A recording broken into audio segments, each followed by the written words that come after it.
ভারতবর্ষের মঙ্গল কি, সারা বিশ্বের মঙ্গল কি, হরিনাম সংকীর্তন কি।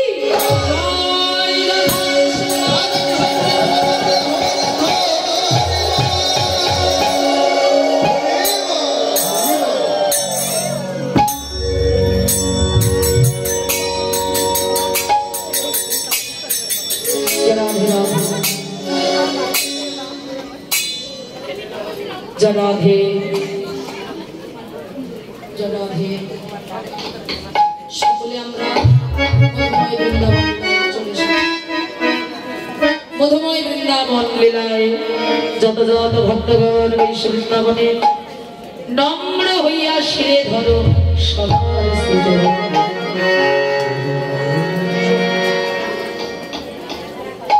মধুময় বৃন্দাবন লীলা।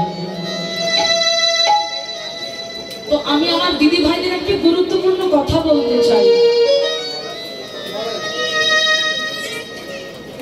আমি আমার দিদি ভাইদের একটি কথা বলবো। আমি যে কথাটি বলতে চাই একটু মনোযোগ দিবেন। আমি এ আসরে দাঁড়িয়ে কিন্তু আমার অনেক অনেক দিদি ভাইদের কপালে টিপ দেখতে পাচ্ছি। রাধে রাধে। অনেকে আমার অনেক শুধু দিদি ভাইদের নাম অনেক মায়েরাও রয়েছে। বিয়ের পরে কপালে টিপ দেওয়া যাবে না। সিঁদুর স্বামীর দেওয়া অলংকার, শাড়ির সঙ্গে ম্যাচিং করে টিপ দেয়। সিঁদুর স্বামীর দেওয়া অলংকার। আজকে আমরা জানবো যে সিঁদুর কেমন। গোবিন্দ যখন বিরজার মধ্যে প্রবেশ করলেন, বিরজা সাধনা করেছিলেন গোবিন্দের চরণ পাবার জন্য। বিরজার ডাকে গোবিন্দ সাড়া দিলেন,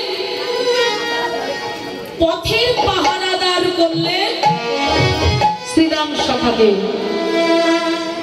তুমি দাঁড়িয়ে থেকো, আমি রাধার বিরজার কুঞ্জে গেলাম। শ্রীরাম পথের পাহারাদার হলো। এমন সময় নারদ ঋষি আসছে, নারায়ণ নারায়ণ পথে দেখে শ্রীরাম। শ্রীরাম পথ ছেড়ে দাও, বলে পারবো না। পথ ছেড়ে দাও বলে কোনো কিছুতেই আমি পথ ছাড়তে পারবো না। নিজের রাগটা মিটিয়ে নিলেন। রাধারানীর কাছে গিয়ে বলে দিলেন, রাধে তুমি যার জন্য মালা গাচ্ছ, দাদা ভয়েস কাম একটু বাড়াও।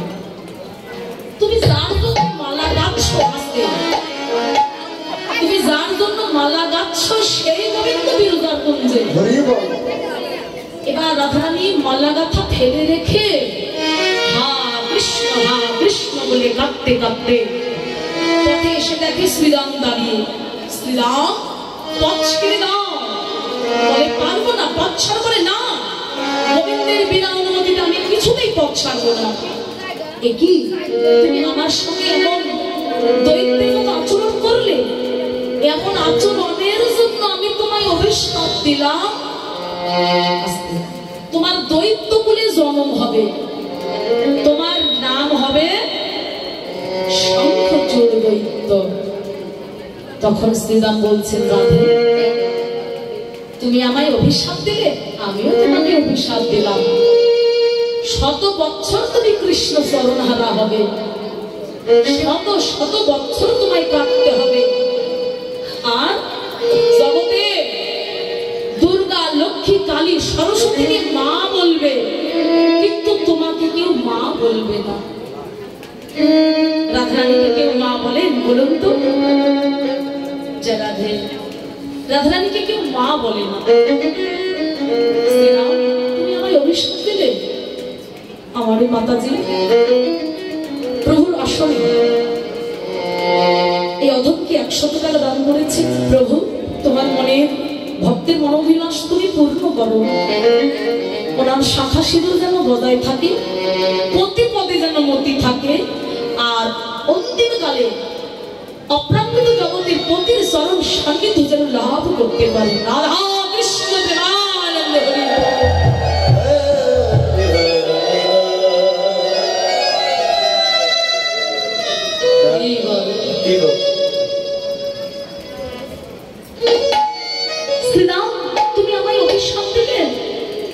আমায় অভিশাপ দিলে শ্রীধাম, শত বছর আমি কাঁদবো।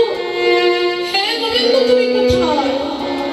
এসবের জন্য তুমি দায়ী। অন্তর্যামী ভগবান বুঝতে পারলেন যে রাধারানী চলে এসেছে। বিরজা এখনো পাই, কি করব? আমার প্রেমময়ী রাধারানী চলে এসছে। তৎক্ষণাৎ বিরজা নদী হয়ে গেল, জল হয়ে গেল, আর গোবিন্দ সর্প হয়ে জলের মধ্যে সাঁতার কাটছিলেন।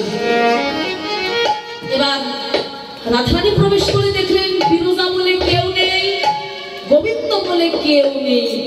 একটা সর্প জলের মধ্যে সাঁতার কাটছিলেন। তখন রাধারানী বুঝতে পারলেন যে সর্পটাকে আর নদীটাকে। বিরজাকে বলছে তোর জল হবার শখ, তাই না বিরজা? তুই জল হয়ে বইবি, তুই নদী হয়ে বইবি। তখন বিরজা ভাবছে গোবিন্দ, রাধারানী আমায় অভিশাপ দিয়েছে, আমি নদী হব। বিরজা তুমি চিন্তা করো না, তোমার স্থান হবে আমার বৃন্দাবন লীলায় যমুনা নদী রূপে, যমুনা নদী রূপে। এইবার গোবিন্দ ধরবার জন্য ওই সর্বরূপে গোবিন্দকে ধরবার জন্য রাধারানী কি ময়ূর হলেন, ময়ূর হয়ে ধরবার চেষ্টা করছে। কিন্তু ওই ময়ূরে ধারানো সুজন্য পা দিয়ে গোবিন্দের অঙ্গ ক্ষত বিক্ষত হয়ে রুধির ঝরে গেল। আহা, গোবিন্দের অঙ্গে আঘাত করলাম, এই রুধির আমি কোথায় রাখবো, কি করবো? প্রেমময়ী রাধে গোবিন্দের ওই রুধির এক ফোঁটা ঝরেছিল, ওই রুধির নিয়ে, রক্ত নিয়ে রাধারানী ধারণ করলেন ললাটে, সেটিতে দুই শাখাতে ধারণ করলেন।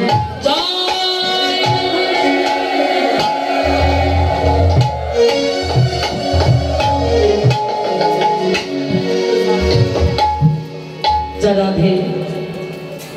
আর সিঁদুর ধারণের মন্ত্র বলতে হয়। আপনারা যখন সিঁদুর ধারণ করেন মন্ত্র বলেন? মা দিদি ভাইরা মন্ত্র বলেন, তাই না? সকলে মন্ত্র বলবেন। হ্যাঁ, সিঁদুর ধারণের মন্ত্র রাধে। সিঁদুর ধারণের মন্ত্র সকলে স্মরণে রাখবেন। অনেকের হয়তো জানা আছে, অনেকের হয়তো জানা নেই। আপনারা সকলে স্মরণে রাখবেন। কুমারী মনেরা তোমরাও স্মরণে রেখো, তোমাদেরও কাজে লাগবে। ললাটে মানে কপালে নম, না আগে কপালে নম কাম জনত্রায় নম, আর সেটিতে নম মদন কাকনিয়ায় নম। দুই শাখাতে শ্রীকৃষ্ণ চৈতন্য সেবায় নম। জয় রাধা কৃষ্ণ আনন্দ হরি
শ্রীরামে সে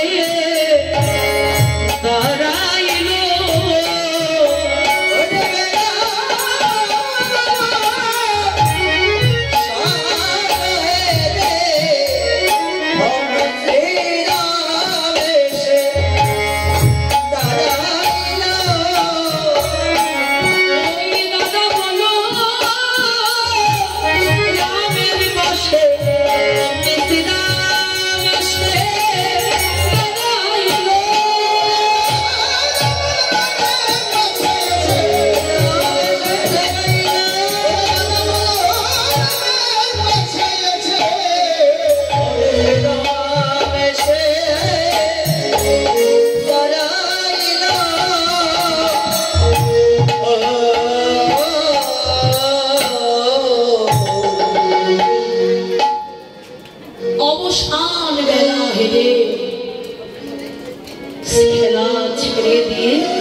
বেলা ডুবে গেলে অন্ধকার নেমে আসবে শুধু জাগতিক বেলা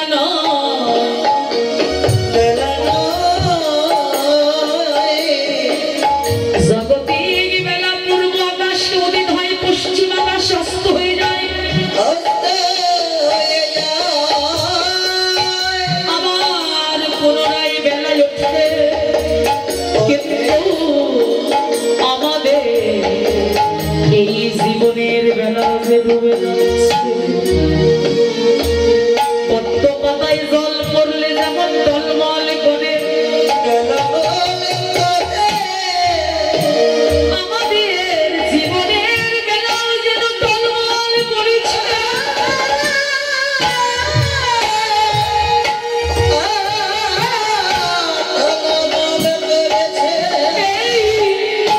জীবনের বেলা একবার যদি কারো ডুবে যায় হবে না কখন আর জানি ডুবে যাবে কারণ ভাগ্যের কথা যায় না বলা এই জগতে কারো ভাগ্যের কথা যায় না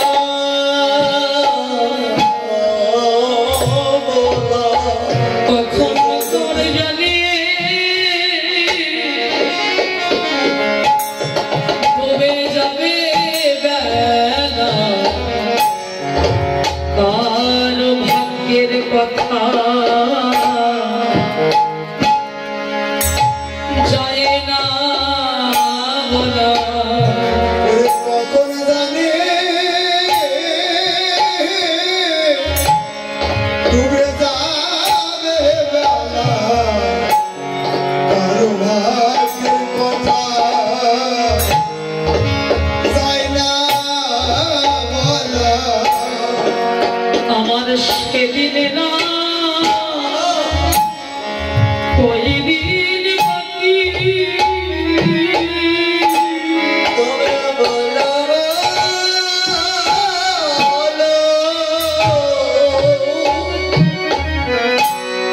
আমার সেই দিনের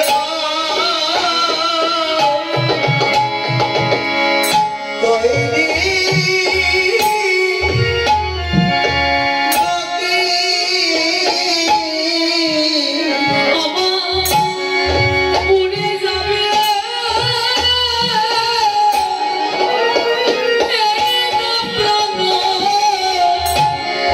প্রাণ পাখি আমার যে সেদিনে না কয়দিন বাকি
শব্দ তোলা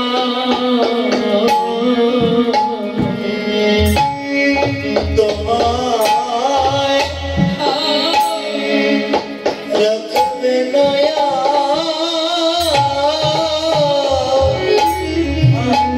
শব্দ তোলা শব্দ তোলা সেদিন তোমার জায়গা হবে ওই তুলসী তোলা তোমায় রাখবে না ওই সত্য তলা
দুদিনের ভালোবাসা দুদিনের পরিচয় যাদের লাগি খেতে মরলাম সে হবে না সাথী মরণকালে সঙ্গ সাথী হবে তুলসী যাদের জন্য দিনকে দিন মানেন নাই রাতকে রাত মনে করেন নাই দিন রাত পরিশ্রম করেন তারাও সেদিন সাথী হবে না সেদিন সাথী এক হবে একমাত্র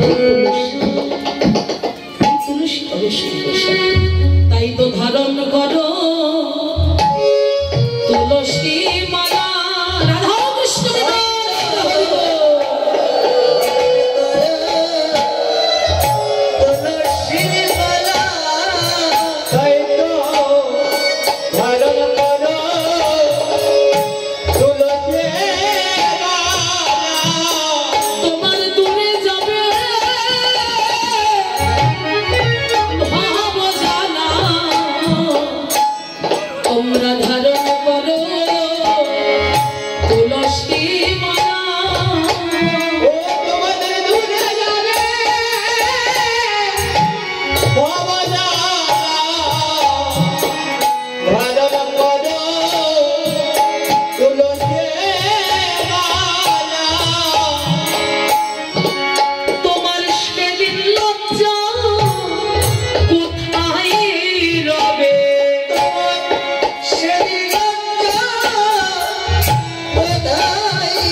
শাস্ত্র বলছেন তুলসী কাষ্ঠ আস্তে তুলসী কাষ্ঠ মালাঞ্চ কণ্ঠস্থান বহুতে তুজন অপা শৌচ পানাচার মমে বইতি ন সংশয়। এর অনুবাদ, তুলসী কাষ্ঠের মালা ধারণ করে যদি কোনো ব্যক্তি কোনো কারণ বশত অশুচি বা অনাচারু হইয়া থাকে তবু সে আমাকেই প্রাপ্ত হবেন, ইহাতে কোনো ন সংশয়, মানে কোনো সংশয় নেই। এই তুলসী অনেকে ধারণ করতে চান না, ভাবেন আমি ব্যবসা করি, চাকরি করি, পড়াশোনা করি, গলায় মালা দিলে কেমন দেখাবে। তো আমি মনে করি আপনি যখন তুলসী মাল্য করবেন আপনার সম্মান বাড়বে, আপনার ব্যবসার উন্নতি হবে, পারলে প্রমাণ করবেন। আমি বলে গেলাম, মৃত্যুর কথা তো বলা যাবে না, কার কোথায় মৃত্যু আসবে আমরা জানি না। ধরুন চলার পথে আপনার মৃত্যু হলো,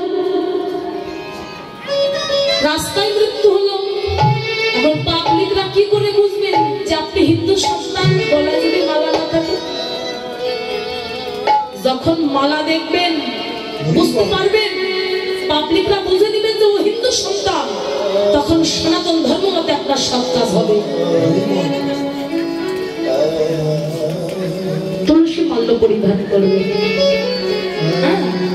এই বেশভূষা দেখে অনেকেই উপহাস করে, দেখুন এই বেশভূষা দেখে অনেকেই উপহাস করেন, বলে হরি বল। যেমন আমরা কীর্তনীয়রা যখন কীর্তন করতে যাই, আমাদের যে খোল, হারমোনিয়াম, কিবোর্ড, এই বাদ্যযন্ত্র দেখে, ছোট এই বাদ্যযন্ত্র দেখে রাস্তার অনেক বাজে ছেলেরা উপহাস করে। আমাদের এই বাদ্যযন্ত্র দেখে বলে হরি বল, সাইড থেকে বলে কানে আসে, দেখা মাত্র বলে হরি বল। তো বৈষ্ণব কবি বললেন, যারা হরিবল বলে না তারা ভক্তকে দেখে যদি ঠাট্টা করেও হরিবল বলে, তবু তার সত্য পুরুষের ভাগ্য ভালো যে মুখে একটু হরিনাম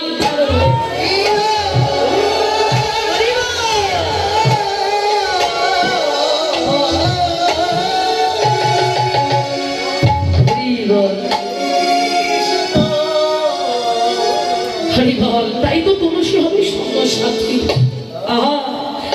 দেখো দাদা, ভবনে আর বেলা নেই, শোনো দাদা, হলো ধরো মনে কিছু নাহি করো, দাদা হলো ধরো মনে কিছু নাহি করো, রানী কি গান করেছে ভুল তাসে,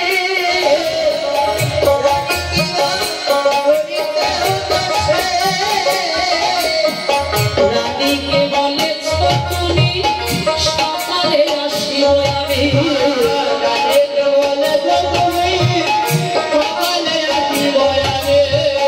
ব্রজপুরে লইয়া কানাই দাদা রে,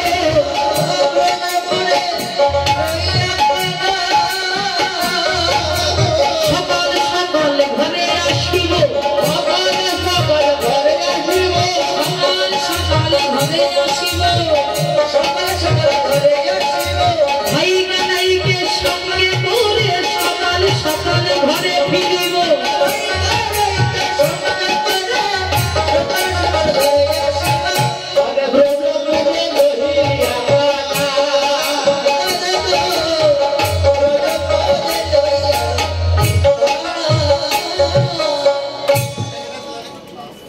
রানীকে বলেছ তুমি সকালে আসিব আমি, ব্রজপুরে লইয়া কানা।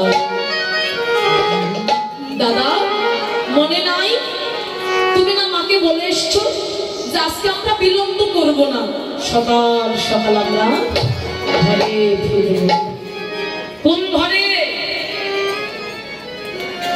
যে ঘর থেকে এসেছি ওই ঘরে নয়। কোন ঘরে আমাদের সকাল সকাল ফিরতে হবে, আসতে হবে? ভজন ঘরে। ভজন ঘরে আসতে হবে। জন্ম চলে যাচ্ছে, সময় চলে যাচ্ছে, সদ্গুরুর চরণ আশ্রয় করে ভজন ঘরে আসতে হবে। নইলে চৈতন্য চরিতামৃত বলছেন, কাম ক্রোধের দাস হইয়া তার লাথি খায়, ভ্রমিতে ভ্রমিতে যদি কোনো সাধু মাত্র পায়, তাহার উপদেশ মন্ত্রে পিশাচি পালায়, কৃষ্ণ ভক্তি প্রেম হয় কৃষ্ণের বিপর যায়। কৃষ্ণ তোমার হয়ে যদি বলে কেউ একবার, মায়া বদ্ধ হতে আমার কৃষ্ণ তারে পারে পার। সাধুর সঙ্গে কৃষ্ণ ভক্তি তার শ্রদ্ধাঞ্জলি হয়, ভক্তি ফল প্রেম হয় তাহার, সংসার যায় ক্ষয়। হরিবল, আমাদের সকালে সকালে ভজন ঘরে আসতে হবে। হরিবল। তাহলে আমাদের এই দেহের 10 ইন্দ্রিয় 6 ঋতু দমন করতে হবে। কাম ক্রোধ লোভ এই তিনটি হলো নরকের দাস। কাম ক্রোধের দাস, তোমরা কামের দাস হইও না, কামকে তোমার দাস করে নাও। তুমি কামের দাস হইও না, কামকে তোমার ভজনে লাগাও, গোবিন্দ কৃষ্ণ ভজনে লাগাও। কাম ক্রোধ শক্তিশালী রিপু, এদের আমাদের বশীভূত হলে চলবে না, এদেরকে বশ করতে হবে। বশ করার একমাত্র উপায় সদ্গুরু ধরতে হবে। গুরু ছাড়া হবে না, গুরু ছাড়া যে গোবিন্দ ভজে সেই জীব নরকে বাজে। গুরু আমাদের রাস্তায় করতে হবে। এই জন্য নিজে সহজ না হলে সহজ মানুষ পাইবা না, সহজ মানুষের সঙ্গ ধরে করো ওইরূপ সাধনা। নিজে সহজ না হলে সহজ মানুষ পাইবা না। পঞ্চরসের রসিক হয়ে সদাই থাকো আনন্দেতে, দুটো নয়ন রাখো রূপের পানে তোমার পলক যেন পড়ে না। নিজে সহজ না হলে সহজ মানুষ পাইবা না। পঞ্চবাণের সন্ধান জেনে চালাও বিন্দু ঊর্ধ্বমানে, তোমার বিন্দুতে গোবিন্দ আছে, তোমার বিন্দু যেন ঝরে না। নিজে সহজ না হলে সহজ মানুষ পাইবা না। যেই জন পিতৃধনের দেয় পাহারা, সেজন জীবন দেহ এসে মরা। ফকির লালন বলে রসিক তারা, এবার গেলে ভবে আর আসবে না। নিজে সহজ না হলে সহজ মানুষ পাইবা না।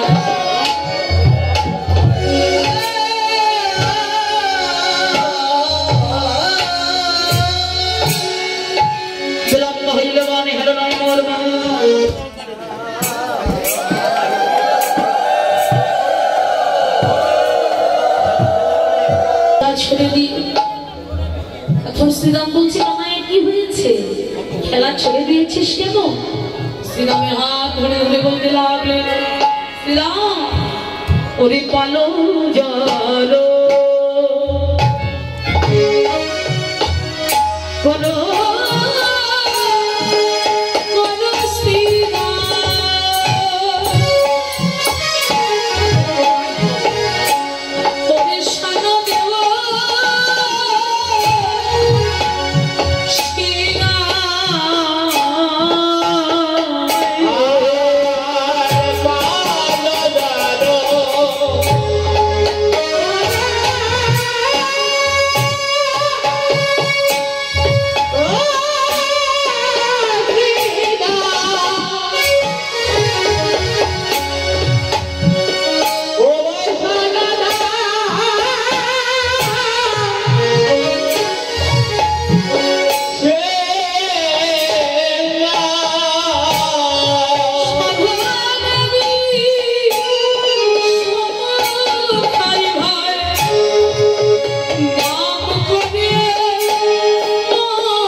শ্রাবণীর ধারা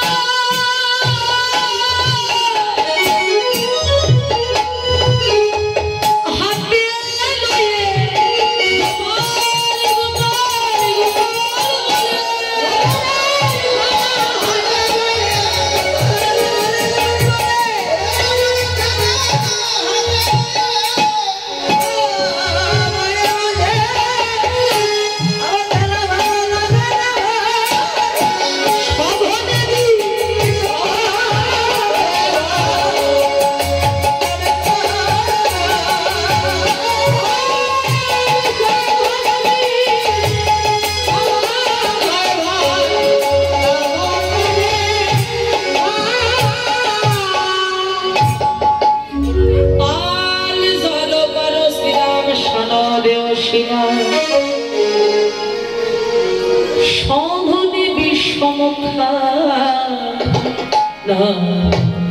করে নাম করে ও শ্রীরাম রে আমার মোটে আর খেলা ভালো লাগে না ভালো লাগে না আমি আমার মায়ের একা গোপাল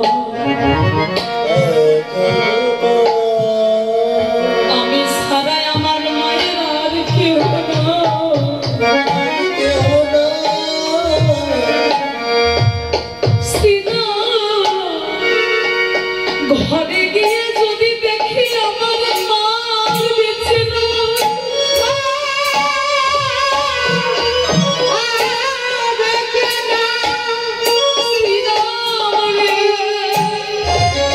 তোদের সকলের সকলে আছে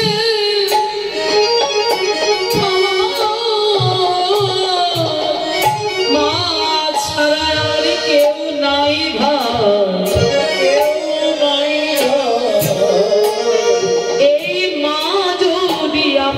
ছেড়ে চলে যায় প্রাণে মারা যায় ভাই তখন আমি কারে মা বলে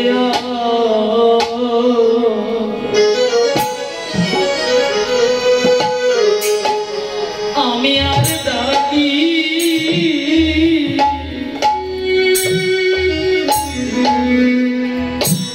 আমি ডাকি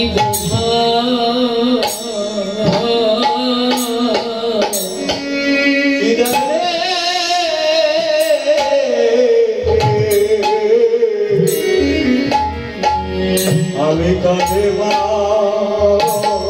বলে বলে ডাকি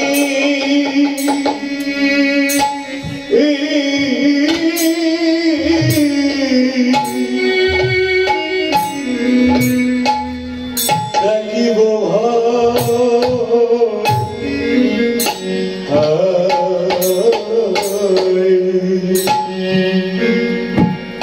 আমার মা যদি প্রাণে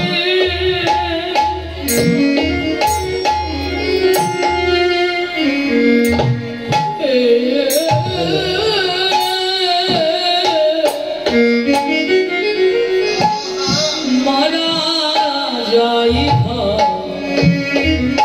তখন কারে মা বলিয়া আমি কারে ডাকি আমি ডাকিব ভাই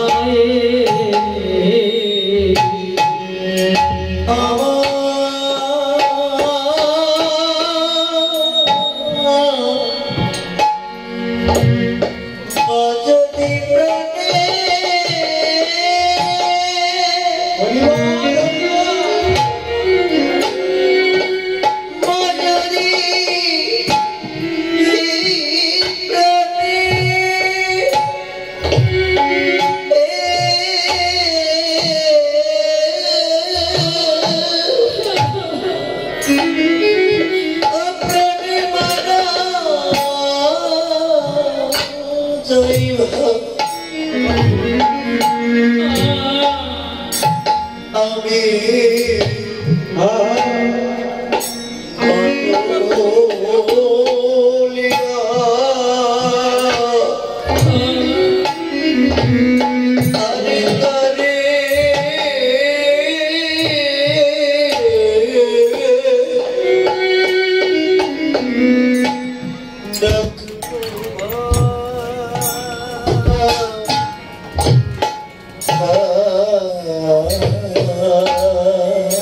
মায়ের মতো ভালো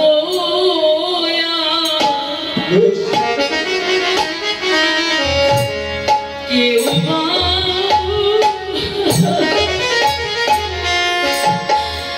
আর কেউ বসতে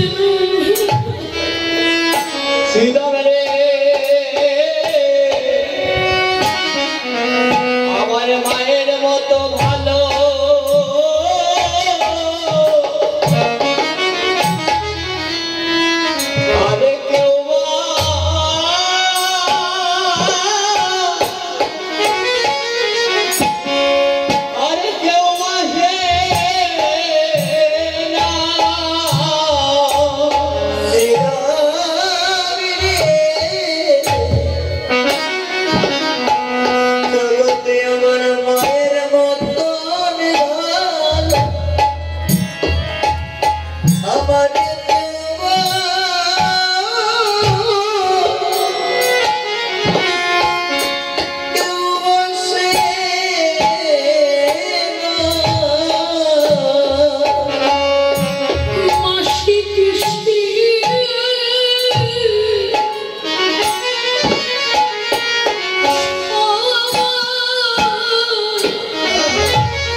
আগে যেমন আমরা তন্ত্রের মর্ম বুঝতে পারি, তেমনি মাথাতে মায়ের ভালোবাসা বোঝা যায় না। তখনই আমরা বুঝতে পারবো যখন মা মারা যাবে, তখনই বুঝতে পারবো যে মায়ের কি প্রেম। মা যদি থাকতো আমায় কত আদর, কত যত্ন, কত ভালোবাসা, কত আদর করতো। তাই বলিস দিদা, তোরাও তো ভালোবাসিস, কিন্তু আমার মায়ের মতো ভালোবাসা পৃথিবীতে কেউ দিতে পারে না। আজি মাঠে আমার এই বিলম্ব দেখিয়া হেন বসে কাঁদে মাতা পথপানে চাইয়া, ওরে বেলিয়া সানা হলো ও ভাই চলো না ঘরে।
সকল রাখাল মাঝে পরে তুই চিন্তা করিস না, তোর সব ধীর বৎসর একত্রিত করেছি, কিন্তু তোর ওই চঞ্চল ধেনু আমাদের হাত মানছে না। তুই এক কাজ কর, তোর ধেনু তুই ফেরিয়ে নে। ওই কাম ধেনু কি সহজে কি হাত মানানো যায়? ফেরানো যায়? ফেরানো যায় না। তখন কানাইয়া কি করলো? বিলম্ব না করে ওই ধেনুর নাম লইয়া উচ্চ স্বরে বেরোল।